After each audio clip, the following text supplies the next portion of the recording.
Praise the Lord. கர்த்தருடைய நாமம் இந்த காலை வேளையில் மகிமைப்படுவதாக. இந்த காலை வேளையில் ஆண்டவருடைய பாதத்தில் நாம் ஒருமித்து தேவனை நோக்கி பார்க்க தேவன் இந்த நல்ல கிருபைக்காய் ஆண்டவருக்கு நன்றி செலுத்துகிறேன். இந்த நாளிலும் உபாகம புஸ்தகம் 5ஆம் அதிகாரம் அதனுடைய 10வது வசனத்தை வாசிக்கிறேன். என்னிடத்தில் அன்பு கூர்ந்து என் கற்பனைகளை கை கொள்ளுகிறவர்களுக்கோ 1000 தலைமுறை மட்டும் இரக்கம் செய்கிறவராயிருக்கிறேன்.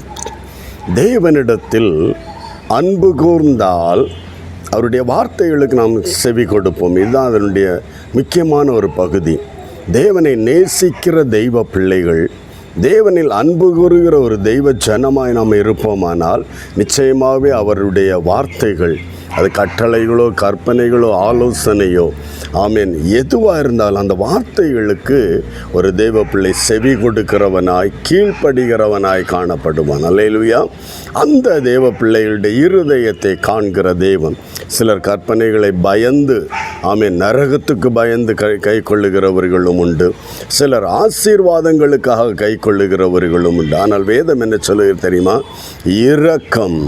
ஆமேன் தேவனில் அன்பு கூர்ந்து கர்த்தர் இதை சொல்லியிருக்கிறார், இதன்படி நான் நடக்க வேண்டும். கர்த்தர் இதை எனக்காக இந்த வார்த்தையை எழுதி வைத்திருக்கிறார், இதை நான் கை கொள்ள வேண்டும் என்று தேவன் பேரில் அன்பு கூர்ந்த ஒரு தெய்வ பிள்ளையின் இருதயத்தை பரலோகம் உற்று கவனிக்கிறது. ஹல்லேலூயா.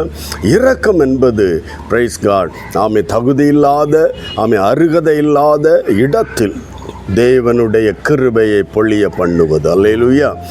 தேவன் நமக்கு இரக்கம் கிடைக்க வேண்டும். நான் குற்றம் செய்தேன், மீறுதல் செய்தேன், ஆனாலும் ஆண்டவர் எனக்கு இரங்கும் என்று சொல்லுகிறோமே, அந்த இரக்கம் யாருக்கு வெளிப்படுகிறது என்றால் அதுவும் 1000 தலைமுறை மட்டும். அல்லேலூயா. என் அருமை தெய்வ பிள்ளை, நீ தேவனுக்கு பயந்து அவரில் அன்பு கூர்ந்து அவருடைய கட்டளைகளுக்கு செவி கொடுத்தால் நீ சம்பாதித்து வைக்கிறியோ இல்லையோ, உன் தலைமுறைகளுக்கு தேவனுடைய இரக்கத்தை சம்பாதித்து வைத்து போகிறாய். அல்லேலூயா. இந்த நாளில் ஆண்டவர் தந்திருக்கிற இந்த ஆயுசின் இந்த நாட்கள் ஆண்டவருக்கு பிரியமான தெய்வ பிள்ளைகளாய் நாம் காணப்பட தேவனில் அன்பு கூர்ந்து அவருடைய கட்டளை கற்பனைகளுக்கு செவி கொடுப்போம், கை கொள்ளுவோம். நாம் பெரிய ஒரு பொக்கிஷத்தை நம்முடைய தலைமுறைகளுக்கு நாம் சம்பாதித்து வைக்க, தேவனுடைய இரக்கத்தை சம்பாதித்து வைக்க அது ஏதுவாக இருக்கும். தேவ கரங்களில் விட்டு கொடுப்போமா?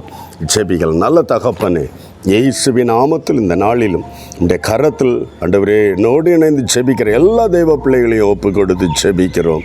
என் அன்பு தகப்பனே, ஒவ்வொருவருடைய இருதயங்களையும் நீர் ஆராய்ந்து அறிந்திருக்கிற கர்த்தர், அவர் எப்படி உம்மில் அன்பு கூறுகிறார்கள் என்பதை நீ அறிந்திருக்கிறீர். ஆண்டவரே, ஒவ்வொருடைய இருதயங்கள் இந்த நாட்களில் இருந்து உம்மை நேசிக்கிற, உம்மை அன்பு கூர்ந்து கட்டளை கற்பனைகளுக்கு செவி கொடுக்கிற, கை கொள்ளுகிற ஒரு தெய்வ பிள்ளைகளாய் மாற்றுங்கப்பா.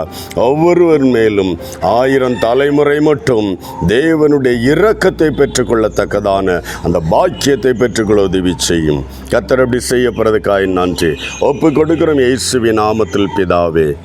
ஆமென். ஆமென். கர்த்தரில் அன்பு கூர்ந்து கட்டளை கை கொள்ளுவோம். 1000 தலைமுறை மட்டும் தேவ இரக்கத்தை பெற்றுக்கொள்ளலாம். God bless you. Praise the Lord.